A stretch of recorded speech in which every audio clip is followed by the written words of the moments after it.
Hello दोस्तों, स्वागत है आपका चांदनी ज्ञान गंगा चैनल में। आज हम बृहस्पतिवार की व्रत कथा सुनने जा रहे हैं। प्राचीन काल में एक ब्राह्मण रहता था। वह बहुत निर्धन था।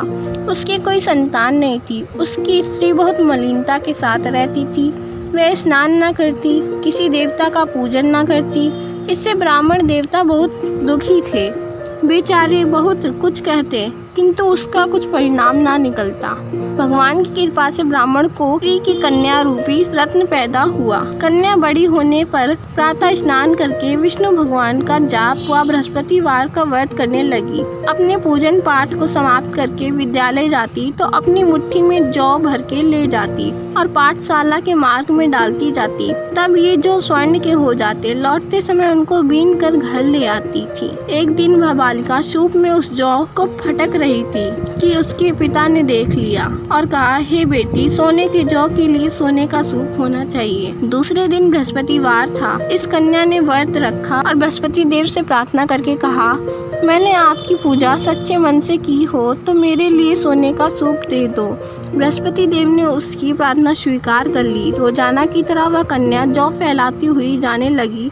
जब लौटकर जौ बीन रही थी तो बृहस्पति देव की कृपा से उसे सोने का सूप मिला। उसे वह घर ले आई और उससे जौ साफ करने लगी, परंतु उसकी माँ का वही ढंग रहा। एक दिन की बात है कि वह कन्या सोने के सूप में जौ साफ कर रही थी। उस समय उस शहर का राजपुत्र वहां से होकर निकला। इस कन्या के रूप और कार्य को देखकर मोहित हो गया और उसने अपने घर जाकर भोजन और जल का त्याग कर दिया। वह उदास होकर लेट गया। राजा को इस बात का पता लगा तो अपने प्रधानमंत्री के साथ उसके पास गए और बोले, हे बेटा, तुम्हें किस बात का कष्ट है? किसी ने अपमान किया है अथवा और कारण हो तो सो कहो, वही कार्य करूँगा जिससे तुम्हें प्रसन्नता होगी। अपने पिता की राजकुमार ने बातें सुनी तो वह बोला, मुझे आपकी कृपा से किसी बात का दुख नहीं है।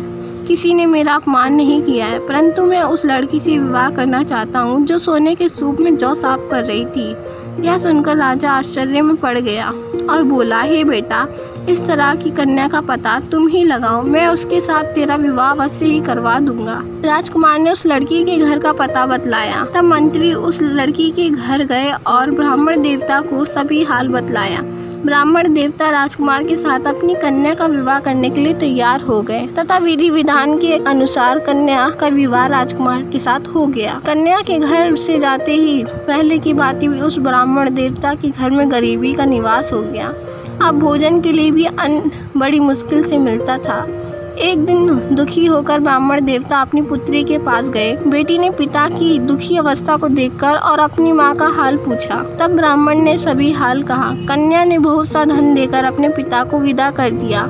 इस तरह ब्राह्मण का कुछ समय सुख पूर्वक व्यतीत हुआ। कुछ दिन बाद फिर से वही हाल हो गया। ब्राह्मण फिर से अपनी कन्या के यहाँ गया और सारा हाल कहा तो लड़की बोली, हे पिताजी, आप माता जी को यहाँ लिवा लाओ। मैं उन्हें विधि बता दूंगी जिससे गरीबी दूर हो जाए। वह ब्राह्मण देवता अपनी स्त्री को साथ लेकर पहुँचे तो अपनी माँ को समझाने लगी, हे माँ, तुम प्रातः काल प्रथम स्नान आदि करके विष्णु भगवान की पूजन अर्चना करो तो सब दरिद्रता दूर हो जाएगी। परंतु उसकी माँ ने एक भी बात नहीं मानी और प्रातः काल उठकर अपनी पुत्री के बच्चों की जूठन को खा लिया।